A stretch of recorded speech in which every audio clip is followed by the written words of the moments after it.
દક્ષિણ ગુજરાતના નવસારીમાં પણ સવારના સમયે માવઠું વરસ્યું। જિલ્લાના ગણદેવી તથા બિલીમોરા પંથકમાં આકાશમાં કાળા ડિબાંગ વાદળો છવાયા બાદ સવારના સમયે ઝાપટું વરસી પડ્યું તો બાદમાં વાંસદા પંથકમાં પણ માવઠું થયું, જ્યારે નવસારી શહેરમાં માત્ર વરસાદી છાંટા પડ્યા। માવઠાના કારણે ખેડૂતોના કેરી અને ચીકુના તૈયાર થવાને આરે પહોંચેલા પાકને નુકસાન જવાની ભીતિ છે। સંવાદદાતા સિદ્ધેશ ફોન લાઈન પર જોડાયા છે। સિદ્ધેશ, હાલ શું પરિસ્થિતિ ત્યાં, કેવું વાતાવરણ? जी नवसारी जिल्लाની વાત કરીએ તો નવસારી જિલ્લાના ગણદેવી, વાંસદા અને નવસારી શહેરમાં વહેલી સવારથી વરસાદી માહોલ જામ્યો છે। ખાસ કરીને ગણદેવી અને વાંસદામાં વરસાદી માહોલ જોવા મળી રહ્યો છે। ખાસ કરીને જે વિસ્તાર છે એ સૌથી વધારે ખેડૂતો માટે સારો વિસ્તાર ગણાય છે। ગ્રીન બેલ્ટ માનવામાં આવે છે, જ્યાં કેરી, ચીકુ, ડાંગર સહિતના પાકો થતા હોય છે।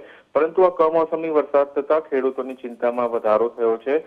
લોકોને ગરમીથી આંશિક રાહત તો મળી છે, પરંતુ બીજી તરફ જે ખેડૂતો છે એની ચિંતામાં વધારો થયો છે। ખાસ કરીને કેરીની સિઝન અત્યારે છે અને નવસારી જિલ્લામાંથી ઘણી બધી કેરીઓ જે બહાર મોકલવામાં આવે છે, દિલ્હી, રાજસ્થાન જેવા રાજ્યોમાં મોકલવામાં આવે છે, એના પર પણ અસર જોવા મળશે। અત્યારે પણ ગણદેવી તાલુકામાં ધીમી ધારે વરસાદ શરૂ છે, જેને લઈને ખેડૂતોમાં મૂંઝવણ અને ચિંતા જોવા મળી રહી છે। જી આભાર સિદ્ધેશ, જાણકારી આપવા માટે।